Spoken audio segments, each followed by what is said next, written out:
જય સ્વામિનારાયણ. સહજાનંદ વિદ્યાલયના video lecture શિક્ષણમાં આપ સર્વ વિદ્યાર્થી મિત્રોનું હાર્દિક સ્વાગત છે. ધોરણ 11 રસાયણ વિજ્ઞાન પ્રકરણ 7 સંતુલન. આજના લેક્ચરમાં આપણે રાસાયણિક પ્રક્રમ સંતુલન ઉદાહરણ સાથે સમજીશું, તેમજ સંતુલનનો ગતિશીલ સ્વભાવ એને ઉદાહરણ સાથે વિગતવાર સમજીશું. એટલે વિડીયો લેક્ચર છેક છેલ્લે સુધી જોવાનું ચૂકતા નહીં. બીજું, આ પ્રકારના પ્રશ્નો ધોરણ 11-12 રસાયણ વિજ્ઞાનના બધા ટોપિક સમજવા નેટ, JEE, ગુજસેટ વગેરેના પ્રશ્નો સમજવા માટે કેમિસ્ટ્રી બાય કેડી સર ચેનલને સબસ્ક્રાઇબ કરવાનું ભૂલતા નહીં, જેથી તમને જે નવા વિડીયો મળે એની પહેલી જાણ સૌથી પ્રથમ તમને થાય. હવે આપણે જોઈએ કે ભાઈ રાસાયણિક પ્રક્રમ સંતુલન એટલે શું. વ્યાખ્યા બહુ સરળ છે. રાસાયણિક પ્રક્રિયાઓમાં સ્થપાતા સંતુલનને રાસાયણિક સંતુલન કહે. પણ આપણે સમજીએ કે મોટા ભાગની બધી રાસાયણિક પ્રક્રિયામાં કંઈ સંતુલન સ્થપાતું નથી. કયા પ્રકારની રાસાયણિક પ્રક્રિયામાં સંતુલન સ્થપાય? તો કે જે રાસાયણિક પ્રક્રિયાઓ પુરોગામી અને પ્રતિગામી એમ બંને દિશામાં થતી હોય, એટલે કે પ્રતિવર્તી હોય, એવી પ્રક્રિયાઓમાં સંતુલન સ્થપાય છે. દાખલા તરીકે આપણે જોઈએ કેલ્શિયમ કાર્બોનેટ CaCO3, એને બંધ પાત્રમાં અમુક ઊંચા તાપમાને ગરમ કરવામાં આવે તો કેલ્શિયમ ઓક્સાઇડ અને કાર્બન ડાયોક્સાઇડ બને. પણ જેવા આ બંને બને કે તરત જ એ બંને વચ્ચે પાછી પ્રક્રિયા થઈ અને કેલ્શિયમ કાર્બોનેટ બનવા લાગે. આમ પ્રક્રિયા પુરોગામી અને પ્રતિગામી બંને દિશામાં થતી હોય, એટલે કે પ્રતિવર્તી પ્રક્રિયા હોય. એવી પ્રક્રિયાઓમાં સંતુલન સ્થપાતું હોય છે. ક્યારે સંતુલન સ્થપાય? બરોબર. તો જ્યારે પુરોગામી અને પ્રતિગામી પ્રક્રિયાઓના દર સમાન થાય, ત્યારે પ્રક્રિયકો અને નિપજોની સાંદ્રતા અચળ રહે, ત્યારે રાસાયણિક સંતુલન સ્થપાય. અથવા તો કહેવાય આ અવસ્થા એ રાસાયણિક સંતુલનની અવસ્થા છે. કેલ્શિયમ કાર્બોનેટના જેટલા અણુનું વિઘટન પામે અને પ્રતિગામી પ્રક્રિયા દ્વારા એટલા નવા અણુઓનું નિર્માણ થાય, એટલે કે પુરોગામી અને પ્રતિગામી પ્રક્રિયાઓનો દર સરખા થાય, ત્યાર પછી આ પ્રક્રિયકો અને નિપજોની સાંદ્રતા અચળ રહે અને ત્યારે જે પરિસ્થિતિ ઊભી થાય એને રાસાયણિક સંતુલન કહે છે.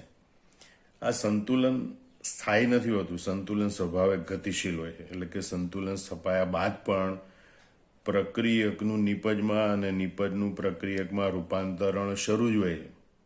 પણ એ એક સરખા દરથી થતું હોય છે, એટલે એમની સાંદ્રતામાં કોઈ ફેરફાર આપણને જણાતો નથી. બરોબર. એટલે કે સંતુલન સ્વભાવે ગતિશીલ હોય છે. કેમ? તો કે સંતુલન સ્થપાયા બાદ પુરોગામી અને પ્રતિગામી પ્રક્રિયાઓ એક સરખા વેગથી થતી હોય, અથવા તો એમ કહેવાય પ્રક્રિયકનું નિપજમાં રૂપાંતરણ અને નિપજનું પ્રક્રિયકમાં રૂપાંતરણ એક સરખા દરથી થતું રહે. બરોબર. અને માટે સંતુલન સ્થપાય છે. રાસાયણિક સંતુલન સમજવા માટે એક સામાન્ય પ્રતિવર્તી પ્રક્રિયાનું ઉદાહરણ લઈએ. જનરલ પ્રક્રિયા કે ભાઈ પ્રક્રિયક A અને B વચ્ચે પ્રક્રિયા છે, નિપજ અને C અને D બને. બીજી રીતે કીધું 1 મોલ પ્રક્રિયક A અને 1 મોલ પ્રક્રિયક B વચ્ચે પ્રક્રિયા થઈ 1 મોલ નિપજ C અને 1 મોલ નિપજ D બને. આ એક સામાન્ય રાસાયણિક પ્રક્રિયા લઈએ. બરોબર. તો અહીંયા જે આકૃતિ દર્શાવે કે ભાઈ સાંદ્રતા વિરુદ્ધ સમયનો આલેખ દોરીએ તો કે ભાઈ પ્રક્રિયક હોય એ શરૂઆતમાં માત્ર પ્રક્રિયકો જ હોય, નિપજો હોતી નથી. પ્રક્રિયા શરૂ થાય એટલે પ્રક્રિયકોનું પ્રમાણ ઘટતું જાય, એટલે સમય સાથે A અને B ની સાંદ્રતા ઘટતી જાય. એટલે આપણે જો એનો ઘટતો આલેખ દોર્યો છે. બરોબર. સમય જેમ જેમ આગળ વધે એમ સાંદ્રતા A અને B ની ઘટતી જાય. એવી રીતે નિપજ C અને D બનતા જાય એટલે એમની સાંદ્રતા વધતી જાય. તો સમય સાથે એમની સાંદ્રતામાં અહીંયા વધારો દર્શાવેલો. પ્રક્રિયકોની સાંદ્રતા ઘટતી જાય, નિપજોની સાંદ્રતા વધતી જાય. તો અહીં આકૃતિમાં દર્શાવ્યા પ્રમાણે સમય સાથે નિપજો C અને D એની સાંદ્રતા વધે છે, તેમજ પ્રક્રિયકો A અને B ની સાંદ્રતા ઘટે છે. સામાન્ય રીતે પ્રક્રિયાનો વેગ હોય ને એ પ્રક્રિયકોની સાંદ્રતા ઉપર આધાર રાખે. સાંદ્રતા વધારે હોય તો પ્રક્રિયા ઝડપી હોય, સાંદ્રતા ઓછી હોય તો પ્રક્રિયા ધીમી હોય. તો અહીં જે પુરોગામી પ્રક્રિયા છે એ પ્રક્રિયક A અને B ની સાંદ્રતા ઉપર આધાર રાખે. હવે A અને B ની સાંદ્રતા ઘટતી જાય એનો મતલબ કે પુરોગામી પ્રક્રિયાનો વેગ ઘટતો જાય, એટલે આપણે કહીએ પુરોગામી પ્રક્રિયાનો દર ઘટે છે. એમ સામે નિપજો C અને D ની સાંદ્રતા વધતી જાય છે એટલે પ્રતિગામી પ્રક્રિયા માટે એ પ્રક્રિયકો ગણાય. તો પ્રતિગામી જેમ જેમ C અને D ની સાંદ્રતા વધતી જાય એમ પ્રતિગામી પ્રક્રિયાનો વેગ વધતો જાય, એટલે કહેવાય કે પ્રતિગામી પ્રક્રિયાનો દર વધે છે. બરોબર. એટલે ફરતી જોઈ લો કે આકૃતિમાં દર્શાવ્યા પ્રમાણે સમય સાથે C અને D ની સાંદ્રતા વધે, A અને B ની સાંદ્રતા ઘટે. A અને B ની સાંદ્રતા ઘટે એટલે કે પુરોગામી પ્રક્રિયાનો વેગ ઘટે, અને C અને D ની સાંદ્રતા વધે એટલે કે પ્રતિગામી પ્રક્રિયાનો વેગ વધે છે. જ્યારે આ બંને પ્રક્રિયાઓ સમાન દરથી થાય, એટલે કે પુરોગામી અને પ્રતિગામી પ્રક્રિયાનો વેગ સરખો થાય, ત્યારે સંતુલન સ્થપાય છે. અને એક વખત સંતુલન સ્થપાઈ જાય ત્યારબાદ સમય સાથે સમય આગળ વધે તેમ પણ આ પ્રક્રિયકો એ બી અને નિપજો સી ડી એની સાંદ્રતામાં કોઈ ફેરફાર થતો નથી, એમની સાંદ્રતા અચળ રહે છે. બીજા એક ઉદાહરણની મદદથી આપણે સમજીએ. માનો કે આપણે આલેખ દોર્યો, એમાં a plus B give C plus D, A અને બી વચ્ચે પ્રક્રિયા છે, નિપજ સી અને ડી બને છે, અને આ એક પ્રતિવર્તી પ્રક્રિયા છે, એટલે કે પુરોગામી અને પ્રતિગામી બંને દિશામાં થાય છે. તો t બરાબર 0 સમય, એટલે કે જ્યારે પ્રક્રિયા શરૂઆત જ કરીએ ત્યારે માત્ર પ્રક્રિયકો હોય છે, નિપજો હોતી નથી, એટલે કે નિપજોની સાંદ્રતા શૂન્ય હોય, પ્રક્રિયકો અને નિપજોને લીધેલી સાંદ્રતા હોય. બરોબર. હવે આપણે દર 5 મિનિટના અંતરે પ્રક્રિયા મિશ્રણમાં ઘટક એ, ઘટક બી, ઘટક સી અને ઘટક ડીનું પ્રમાણ નક્કી કરીએ છીએ. બરોબર. તો 5મી મિનિટે માનો કે ઘટક એનું પ્રમાણ A1, બીનું પ્રમાણ B1, સીનું પ્રમાણ C1 અને D1 છે. 10મી મિનિટે આપણે માપીએ તો ઘટક એનું પ્રમાણ A2, B2 અને ઘટક સી અને ડીનું પ્રમાણ C2, D2 છે. તો C2, D2નું પ્રમાણ C1, D1 કરતાં વધારે હોય, A2, B2નું પ્રમાણ A1, B1 કરતાં ઓછું હોય, કારણ કે પ્રક્રિયકો ઘટતા જાય. એ રીતે 15મી મિનિટે A3, B3 મળે પ્રમાણ, એ A2 અને B2 કરતાં ઓછા હોય, અને નિપજ સી અને ડીનું પ્રમાણ C3, D3 મળે, એ C2, D2 કરતાં વધારે હોય. 20મી મિનિટે માનો કે ઘટક એનું પ્રમાણ A4, ઘટક બીનું પ્રમાણ B4, ઘટક સીનું પ્રમાણ C4 અને ઘટક ડીનું પ્રમાણ D4 મળ્યું. પણ 25મી મિનિટે ફરીથી પ્રયોગ કર્યો અને બધા ઘટકોનું પ્રમાણ માપ્યું તો ઘટક એનું પ્રમાણ A4 જ માલુમ પડ્યું, બીનું પ્રમાણ B4 જ માલુમ પડ્યું, સીનું પ્રમાણ C4 માલુમ પડ્યું, ડીનું પ્રમાણ D4 માન કે હવે આ 25મી મિનિટ 20મી મિનિટ પછી પરિસ્થિતિ એવી ઊભી થઈ કે પ્રક્રિયકો અને નિપજોની સાંદ્રતા અચળ રહેવા લાગી. સાંદ્રતામાં સમય વધે તો પણ કોઈ ફેરફાર થતો નથી. બરોબર. તો આજે સમય T4 પછી જે સમય સાંદ્રતા મળી ત્યાર પછી બધા ઘટકોની સાંદ્રતા અચળ રહે. એમ કહેવાય કે એ વખતે હવે સંતુલન સ્થપાઈ ગયું છે એમ કહેવાય. હવે જોઈએ કે આ પ્રક્રિયા છે એમ આપણે એ અને બી લઈને પ્રક્રિયા શરૂ કરી હતી, એને બદલે સી અને ડી લઈને પ્રક્રિયા શરૂ કરી. તો સી અને ડીમાંથી એ અને બી બનવા લાગે તો એમાંથી પણ પ્રતિવર્તી પ્રક્રિયા, એટલે એ અને બીમાંથી પાછું સી અને ડી બનશે. એનો મતલબ કે આ પ્રક્રિયા ફક્ત નિપજો સી અને ડી લઈને શરૂ કરીએ તો પણ સંતુલન અવસ્થા પ્રાપ્ત કરી શકાય છે. એમાં સંતુલનની મોટામાં મોટી બીજી ખાસિયત આ છે કે આ પ્રક્રિયા ગમે તે દિશામાંથી શરૂ કરી અને સંતુલને પહોંચી શકાય છે. હવે આપણે રાસાયણિક સંતુલનનો ગતિશીલ સ્વભાવ ઉદાહરણ વડે સમજીએ. આપણે જોયું કે ભાઈ સંતુલન સ્થપાય ત્યારે પરિસ્થિતિ એટલે કે અવસ્થા સ્થાયી હોય પણ સંતુલન ગતિશીલ હોય છે, એટલે કે સંતુલન પુરોગામી અને પ્રતિગામી પ્રક્રિયાઓ એક સાથે થતી જ રહે છે સંતુલન સ્થપાયા બાદ પણ. તો એ રાસાયણિક સંતુલનના ગતિશીલ સ્વભાવને સમજવા માટે હેબર પદ્ધતિથી એમોનિયાના ઉત્પાદનનું ઉદાહરણ લઈએ. N2 + 3H2 gives 2NH3, એટલે કે ડાયનાઇટ્રોજન અને ડાયહાઇડ્રોજન વચ્ચે અમુક ચોક્કસ ઊંચા તાપમાને ઊંચા દબાણે પ્રક્રિયા કરવામાં આવે તો એમોનિયા વાયુ બને છે. તો અહીંયા આપણે બંધ પાત્રમાં ઊંચા તાપમાને અને ઊંચા દબાણે ડાયનાઇટ્રોજન અને ડાયહાઇડ્રોજનનો જ્ઞાત એટલે કે જાણીતો જથ્થો લઈને શ્રેણીબદ્ધ પ્રયોગો દ્વારા નિયત સમયના અંતરાલે પ્રક્રિયા મિશ્રણમાં ઉત્પન્ન થયેલા એમોનિયા અને પ્રક્રિયા ન પામેલા N2 અને H2નું પ્રમાણ નક્કી કરવામાં આવે છે. બરાબર. જો સંતુલનનો ગતિશીલ સ્વભાવ સાબિત કરવો હોય તો આપણે કરવાનું શું? તો બંધ પાત્રમાં ઊંચા તાપમાન ઊંચા દબાણે, આ પહેલી શરત. બીજી શરત નાઇટ્રોજન અને હાઇડ્રોજનનો જ્ઞાત જથ્થો લઈને, આ બીજી શરત. ત્રીજું કરવાનું શું? શ્રેણીબદ્ધ પ્રયોગો કરવાના, એટલે કે 5 મિનિટ, 10 મિનિટ, 15 મિનિટ અમુક સમયના અંતરાલે શ્રેણીબદ્ધ પ્રયોગો દ્વારા નિયત સમયના અંતરાલે એમોનિયાનું અને ડાયનાઇટ્રોજન અને ડાયહાઇડ્રોજનનું પ્રમાણ માપતું રહેવાનું. બરોબર. હવે એને આપણે બીજા ઉદાહરણ દ્વારા સમજીએ કે ભાઈ N2 + 3H2 gives 2NH3. શૂન્ય સમય એટલે કે પ્રક્રિયા શરૂ થાય ત્યારે બંધ પાત્રમાં અમુક ચોક્કસ તાપમાન દબાણે આપણે ડાયનાઇટ્રોજનના 10 મોલ અને ડાયહાઇડ્રોજનના 20 મોલ લીધેલા છે. બરોબર. X વાતાવરણ દબાણ, Z કેલ્વિન તાપમાન અને પાત્રનું કદ 10 લિટર છે. બરોબર. તો એવા પાત્રમાં આપણે 10 મોલ ડાયનાઇટ્રોજન અને 20 મોલ ડાયહાઇડ્રોજન લઈને પ્રક્રિયા શરૂ કરવામાં આવી છે. ત્યારે એમોનિયા બિલકુલ નથી, કારણ કે હજી પ્રક્રિયાની શરૂઆત થાય. હવે આ પાત્રમાં પ્રક્રિયા શરૂ થઈ ગઈ પછી 15મી મિનિટે આપણે થોડો નમૂનો લઈ અને પ્રક્રિયકો અને નિપજોનું પ્રમાણ જાણવાનો પ્રયત્ન કર્યો. તો સૌથી પહેલાં તો એમોનિયાનું પ્રમાણ આપણને 2 મોલ માલુમ પડ્યું. હવે તત્વયુગ્મિતિ પ્રમાણે જો 2 મોલ એમોનિયા બનતો હોય તો 3 મોલ હાઇડ્રોજન વપરાતો હોય અને 1 મોલ નાઇટ્રોજન વપરાતો હોય. તો 10 મોલ હતો એમાંથી 1 મોલ નાઇટ્રોજન વપરાઈ ગયો એટલે 9 મોલ વધે. 20 મોલ ડાયહાઇડ્રોજન હતો એમાંથી 3 મોલ ડાયહાઇડ્રોજન વપરાઈ ગયો એટલે 17 મોલ વધે. તો 15મી મિનિટે આપણને જે સેમ્પલ લીધું એમાં 9 મોલ ડાયનાઇટ્રોજન, 17 મોલ ડાયહાઇડ્રોજન અને 2 મોલ એમોનિયા પ્રાપ્ત થાય છે. 36મી મિનિટે માનો કે સેમ્પલ લીધું આપણે, બરોબર, તો 4 મોલ એમોનિયા પ્રાપ્ત થયો. એનો મતલબ કે એમોનિયાના પ્રમાણમાં 2 મોલનો વધારો થયો. જો 2 મોલ વધતો હોય તો હાઇડ્રોજન 3 મોલ ઘટતો હોય, નાઇટ્રોજન 1 મોલ ઘટતો હોય. તો હવે ડાયનાઇટ્રોજનનું પ્રમાણ કેટલું હોય? 9માંથી 1 જાય તો 8 મોલ, ડાયહાઇડ્રોજનનું પ્રમાણ 17માંથી 3 જાય તો 14 મોલ અને એમોનિયાનું પ્રમાણ 4 મોલ. આમ 36મી મિનિટે જે નમૂનો લીધો એમાં 8 મોલ ડાયનાઇટ્રોજન, 14 મોલ ડાયહાઇડ્રોજન અને 4 મોલ એમોનિયા પ્રાપ્ત થાય. એ રીતે 60મી મિનિટે નમૂનો લીધો તો 7 મોલ ડાયનાઇટ્રોજન, 11 મોલ ડાયહાઇડ્રોજન અને 6 મોલ એમોનિયા પ્રાપ્ત થાય. પણ જ્યારે 80મી મિનિટે નમૂનો લેવામાં આવ્યો ત્યારે પણ નમૂનામાં 7 મોલ ડાયનાઇટ્રોજન, 11 મોલ ડાયહાઇડ્રોજન અને 6 મોલ એમોનિયા પ્રાપ્ત થાય. 100મી મિનિટે પણ એ જ પરિસ્થિતિ અને 120મી મિનિટે પણ એ જ પરિસ્થિતિ માલુમ પડે છે. એનો મતલબ એ થયો કે 60મી મિનિટ જ્યારે પ્રાપ્ત થઈ, અહીંયા આલેખમાં દર્શાવ્યું પ્રમાણે, તો 60મી મિનિટ પછી આ પ્રક્રિયકોની સાંદ્રતા અને નિપજોની સાંદ્રતા અચળ રહેવા લાગી. તો હમણાં જ આપણે કીધું કે જ્યારે પ્રક્રિયકો અને નિપજોની સાંદ્રતા અચળ થઈ જાય ત્યારે એ સંતુલન સ્થપાયું એમ કહેવાય. ત્યારે રાસાયણિક સંતુલન સ્થપાય. આમ 60મી મિનિટ પછી રાસાયણિક સંતુલન સ્થપાઈ જાય છે.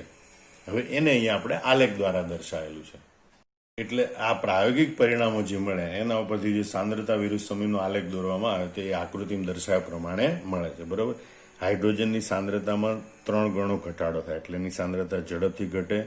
સંતુલન એની સાંદ્રતા અચળ રહે, બરોબર. 20 મોલ હતું સંતુલન એની સાંદ્રતા પછી આ 20 મોલથી ઘટીને 11 મોલ રહે.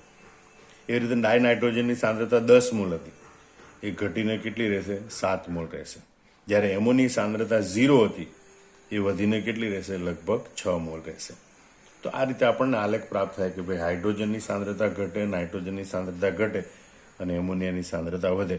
પણ અમુક સમય પછી એ ત્રણેયની પોતપોતાની જે સાંદ્રતા હોય એ અચળ રહે છે, બરોબર. તો આમ કે આકૃતિનું અર્થઘટન કરવું હોય તો કહેવાય કે ભાઈ આકૃતિમાં દર્શાવ્યા પ્રમાણે અમુક સમય બાદ પ્રક્રિયકો અને નિપજોનું પ્રમાણ અલગ અલગ હોવા છતાં મિશ્રણનું સંગઠન અચળ રહે છે. તમે જોઈ શકો છો કે પ્રક્રિયકમાં નાઇટ્રોજનનું પ્રમાણ 7 મોલ, હાઇડ્રોજનનું પ્રમાણ 11 મોલ અને એમોનિયાનું પ્રમાણ 6 મોલ, બરોબર. એ અલગ અલગ છે, એનું પ્રમાણ અલગ અલગ છે, પણ છતાં એમનું સંગઠન એટલે કે 7 મોલ 7:11:6 એ પ્રમાણ સંગઠન એક સરખું અચળ જળવાઈ રહે છે. તો અહીંયા જે આ સંગઠન અચળ પ્રાપ્ત થયું એટલે કે સાંદ્રતાઓ જે અચળ પ્રાપ્ત થઈ એ જ દર્શાવે છે કે અહીં સંતુલન સ્થપાઈ ગયું છે. હવે આપણે સંતુલનનો ગતિશીલ સ્વભાવ સમજવા માટે બીજો પ્રયોગ કરીએ કે ભાઈ અગાઉ જેવી જ પ્રારંભિક સ્થિતિ રાખી ડાયહાઇડ્રોજનને બદલે ડાયડ્યુટેરિયમનો ઉપયોગ કરી ભારે એમોનિયા ND3નું સંશ્લેષણ કરવામાં આવે, બરાબર. તો ઉપરના પ્રયોગ જેવા જ પરિણામ મળે છે. જોઈએ આપણે કે ભાઈ અહીંયા ડાયહાઇડ્રોજનને બદલે ડાયડ્યુટેરિયમ લઈને ભારે એમોનિયા ND3નું નિર્માણ કરીએ. શરૂઆતમાં આપણે જો દબાણ X વાતાવરણ, તાપમાન Z કેલ્વિન અને પાત્રનું કદ 10 લીટર લઈ એમાં 10 મોલ ડાયનાઇટ્રોજન અને 20 મોલ અગાઉ લીધું તે પ્રમાણે 20 મોલ ડાયડ્યુટેરિયમ લઈને પ્રક્રિયા શરૂ કરીએ, બરોબર. તો અહીંયા પહેલાના જેવા જ પરિણામો મળે છે. 60મી મિનિટે એક્ઝેક્ટ 7 મોલ ડાયનાઇટ્રોજન, 11 મોલ ડાયડ્યુટેરિયમ અને 6 મોલ ભારે એમોનિયા ધરાવતું પ્રમાણ મળે છે. અને ત્યાર પછી આપણે પ્રયોગ શરૂ રાખીએ તો પણ પ્રક્રિયકો અને નિપજોની સાંદ્રતા એટલી રહે છે, બદલાતી નથી, બરોબર. એટલે કે અહીંયા પણ પ્રક્રિયા મિશ્રણ સંતુલન સ્થપાય ત્યાર પછી આ સંગઠન ધરાવે છે. ભાઈ 7 મોલ ડાયનાઇટ્રોજન, 11 મોલ ડાયડ્યુટેરિયમ અને 6 મોલ એમોનિયા. એટલે કે સમાન સંગઠન મિશ્રણમાં H2 અને Na3 ને બદલે D2 અને ND3 હોય છે.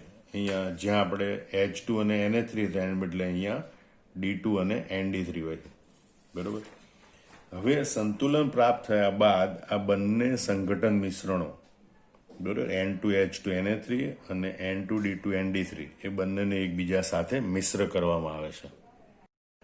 આમાં આકૃતિમાં દર્શાવ્યા પ્રમાણે તમે જુઓ, N2H2ND3, બરોબર, એ ધરાવતું પાત્ર અને N2D2ND3 એ ધરાવતું પાત્ર, એ બંને પાત્રો કે જેની સમાન પરિસ્થિતિ છે, સમાન સંઘટન છે, એ બંને પાત્રોને એકબીજા સાથે જોડી દેવામાં આવ્યા અને એ બંને ઘટકોને એકબીજા સાથે મિશ્ર કરવામાં આવ્યા.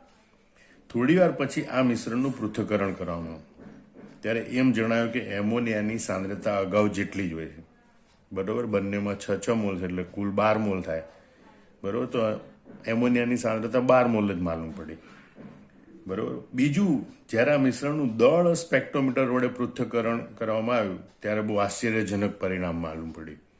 ત્યારે એમ જણાવ્યું કે સંતુલન મિશ્રણમાં એમોનિયા અને એના ડ્યુટેરિયમ ધરાવતા બધા સ્વરૂપો NH3, બરોબર, NHD2, NH2D, ND3, એક એક હાઇડ્રોજનનું વિસ્થાપન થાય ને એક ડી ઉમેરાતો જાય એવા બધા ઘટકો NH3, NH2D, NHD2, ND3 એ બધા સ્વરૂપો મળ્યા. તેમજ ડાયહાઇડ્રોજન અને તેના ડ્યુટેરિયમ ધરાવતા બધા સ્વરૂપો એટલે કે H2, HD અને D2 એમ બધા હાજર હોય છે. ફરીથી એકવાર સમજી લો, સંતુલન પ્રાપ્ત થઈ ગયું ત્યાર પછી આ બંને સંઘટન મિશ્રણો એટલે કે N2H2NH3 અને N2D2ND3 એ બંનેને એકબીજા સાથે મિશ્ર કરવામાં આવે. પહેલું પૃથ્થકરણ કરવામાં આવે ત્યારે એમ જણાવ્યું કે એમોનિયાની સાંદ્રતા અગાઉ જેટલી જ હતી.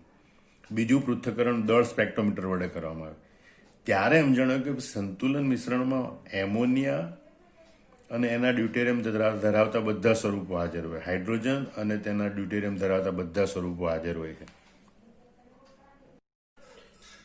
હવે આપણે જોઈએ કે સંતુલન પછી જો આ પ્રક્રિયા અટકી ગઈ હોય કે N2+3H2 gives 2Na3, હવે જો સાંદ્રતાઓ બધી એટલી એટલે આપણને પ્રારંભિક તબક્કે એવું લાગે કે ભાઈ આ પ્રક્રિયાઓ બંધ થઈ ગઈ, કારણ કે તો જ સાંદ્રતા આટલી રહે ને, તો નહીંતર વધઘટ થવી જોઈએ ને.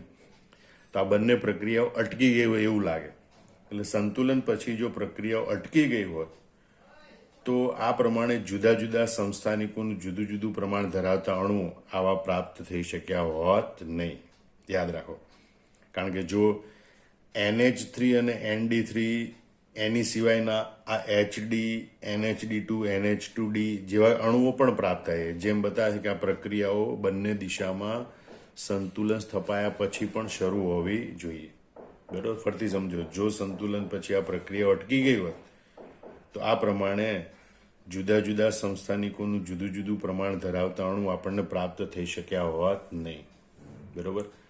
આ અણુઓમાં H અને Dનું અસ્ફટક, આ જુદા જુદા અણુઓમાં H અને Dનું અસ્ફટક એટલે કે જુદું જુદું પ્રમાણ ધરાવતું મિશ્રણ જોવા મળે છે. અને એ પરથી એમ તારવી શકાય કે સંતુલન સ્થપાયા બાદ પણ પુરોગામી અને પ્રતિગામી પ્રક્રિયાઓ શરૂ જ હોય છે. બરોબર. એ બંધ હોતી નથી. હા, એમનો વેગ સરખો હોય છે અને એટલે કે સંતુલન ગતિશીલ હોય છે. હવે અહીંયા એમોનિયાની બનાવટમાં સમસ્થાનિકોનો ઉપયોગ કર્યો એટલે એમ સ્પષ્ટ થઈ ગયું કે રાસાયણિક પ્રક્રિયાઓ સંતુલન અવસ્થાએ પહોંચે ત્યારે પણ પુરોગામી અને પ્રતિગામી પ્રક્રિયાઓ સરખા વેગથી, સરખા દરથી થતી રહે છે અને એટલે જ એના સંઘટનમાં કોઈ ફેરફાર થતો નથી. એનું સંઘટન એટલે કે એના ઘટકોનું પ્રમાણ એટલું ને એટલું જળવાઈ રહે છે. આમાં એમોનિયા અને ડાયહાઇડ્રોજન ડ્યુટેરિયમ સમસ્થાનિકનો ઉપયોગ એની મદદથી આપણે સમજી શક્યા કે સંતુલન ગતિશીલ હોય છે. બરોબર. એટલે કે સંતુલને પણ પુરોગામી અને પ્રતિગામી પ્રક્રિયાઓ તો ચાલુ જ હોય છે. બરોબર. આમાં આ જવાબ તમારે બરોબર મોઢે કરી અને પછી નોટબુકમાં જાતે લખી નાખવાનો. જય સ્વામિનારાયણ. હવે સંતુલનનો ગતિશીલ સ્વભાવ દર્શાવતું બીજું એક ઉદાહરણ પાઠ્યપુસ્તકમાં આપ્યું છે. એ ખાલી આપણે સમજી લઈએ. પરીક્ષામાં પૂછાય તો આપણે એમોનિયાવાળું ઉદાહરણ જ લખવાનું કે ભાઈ સંતુલનનો ગતિશીલ સ્વભાવ દર્શાવવા માટે H2+I2 gives 2HI નું ઉદાહરણ લઈએ. હવે આ ઉદાહરણ માટે પુરોગામી દિશામાંથી અને પ્રતિગામી દિશામાંથી સાંદ્રતા વિરુદ્ધ સમયનો આલેખ બંને એક જ આકૃતિમાં એક સાથે દર્શાવેલા છે. એટલે એનું આપણે એક સાથે અર્થઘટન કરીએ. શરૂઆતમાં H2 અને I2 ની સરખી સાંદ્રતા લઈ પ્રક્રિયા શરૂ કરીએ. તો H2I2 લઈએ એટલે આ સમીકરણ પ્રમાણે પ્રક્રિયા પુરોગામી દિશામાંથી આગળ વધશે. એટલે કે H2 અને I2 માંથી HI બનવાની શરૂઆત થશે. અને એટલે H2 અને I2 ની સાંદ્રતા ઘટશે, જે આકૃતિમાં દર્શાવેલું છે. અને HI ની સાંદ્રતા વધશે. અમુક સમય પછી જ્યારે આ બધાની સાંદ્રતા અચળ બનશે ત્યારે સંતુલન સ્થપાય. આ તબક્કે અહીંયા આ H2I2 અને HI ની સાંદ્રતા અહીંયા અચળ બનશે, H2I2 ની સાંદ્રતા અચળ બનશે અને ત્યારે સંતુલન સ્થપાશે. હવે જો એકલો HI લઈને પ્રક્રિયા શરૂ કરીએ તો પ્રક્રિયા પ્રતિગામી દિશામાંથી આગળ વધશે. હવે શરૂઆતમાં માત્ર HI લઈને પ્રક્રિયા કરીએ તો HI માંથી H2I2 બનવા લાગે, એટલે કે પ્રક્રિયા પ્રતિગામી દિશામાં આગળ વધશે. હવે તો HI ની સાંદ્રતા ઘટશે, બરોબર, HI ની સાંદ્રતા ઘટવા લાગશે અને H2 અને I2 ની સાંદ્રતા વધશે. અમુક સમય બાદ આ બધા ઘટકોની સાંદ્રતા ફરીથી અહીંયા અચળ બનશે. HI ની સાંદ્રતા અચળ બનશે, H2 અને I2 ની સાંદ્રતા અચળ બનશે, ત્યારે સંતુલન સ્થપાશે. હવે આપણે જોઈએ કે આમ પ્રક્રિયા અને પ્રક્રિયક કે નિપજ ગમે તે દિશામાંથી શરૂ કરીએ, બરોબર. આ પ્રક્રિયા છે, પ્રક્રિયક કે નિપજ ગમે તે દિશામાંથી શરૂ કરીએ તો પણ આપેલા કદમાં H2 અને I2 ના અણુઓની કુલ સંખ્યા સરખી હોય તો સંતુલન મિશ્રણ સમાન મળશે. ટૂંકમાં આ ઉદાહરણથી આપણે એવું સમજી શક્યા કે પ્રક્રિયા ગમે તે દિશામાંથી શરૂ કરીએ સંતુલન પ્રાપ્ત કરી શકાય છે, બરોબર. પણ જથ્થો આપણે એવી રીતે લઈએ જેથી સંતુલન સમયે H2I2 અને HI ના અણુઓની સંખ્યા એક સરખી પ્રાપ્ત થાય તો આપણને આ પ્રમાણે આલેખ મળશે. જય સ્વામિનારાયણ.